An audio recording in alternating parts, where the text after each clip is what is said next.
চাল আর ডাল। তো এই ডাবরির ডালকে প্রায় 1 ঘন্টা আমি ভিজিয়ে রেখেছি, তারপর হচ্ছে চালের সঙ্গে মিক্স করে আমি যে ধুয়ে নিয়েছি।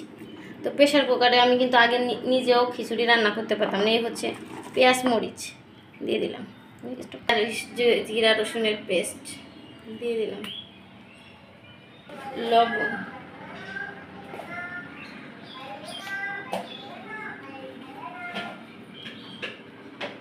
শুদ্ধরে গান গাওয়া লাগছে, বন্দগি না বন্দগি না।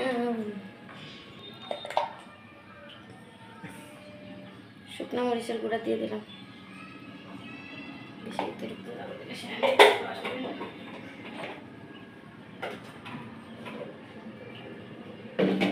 হলুদের গুঁড়া 1 চামচ দিয়ে দিচ্ছি,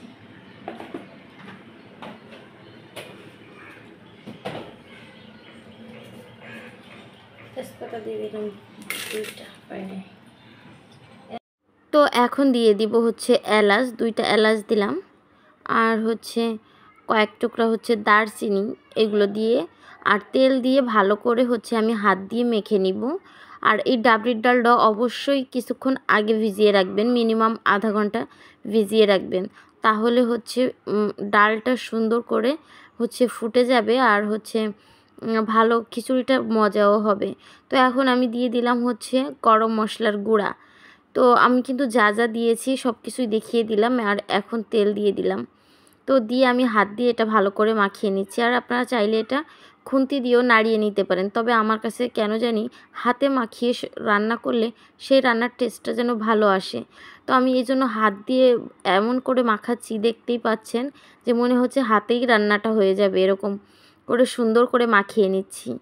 তো এইটা মাখানোর পরে আমি হাতটা ধুয়ে পানিটা দিব। আর প্রেশার কুকারে হচ্ছে খিচুড়ি বা ভাত এগুলো কোনো কিছু রান্না করতে চাইলে পানির মাপটা যদি ঠিক থাকে তাহলে একদম পারফেক্ট হবে। তো আমি খিচুড়িটা একদম বেশি ঝরঝরে করব না, একটু নরম করে রান্না করব। তো তার জন্য আমি চালের উপরে 3 কর পানি দিয়ে দিলাম, দেখতেই পেলেন আমি যে আঙ্গুল বসিয়ে যে 3টা কর উপরে পর্যন্ত আসছে, তো ততটুক পানি দিয়ে দিলাম। দিয়ে আমি এখন চুলাটাকে অন করে দিব। তো চুলাটা অন করে দিয়ে তারপর হচ্ছে আমি 4টা সিটি মারছে, তারপর হচ্ছে আমি এটাকে বন্ধ করে দিছি চুলাটা। দিয়ে হচ্ছে আমি এই যে ভাপটা বের করে নিব, তারপর হচ্ছে এটাকে খুলে নিব। আর আজকে প্রচুর বৃষ্টি ছিল সারাদিন, তো বৃষ্টির দিনে কিন্তু আসলে সত্যি খিচুড়ি খেতে ভালো লাগে। আর প্রেশার কুকারে আমার হাতে বেশি সময় ছিল না, যার কারণে আমি প্রেশার কুকারে খিচুড়িটা রান্না করছি।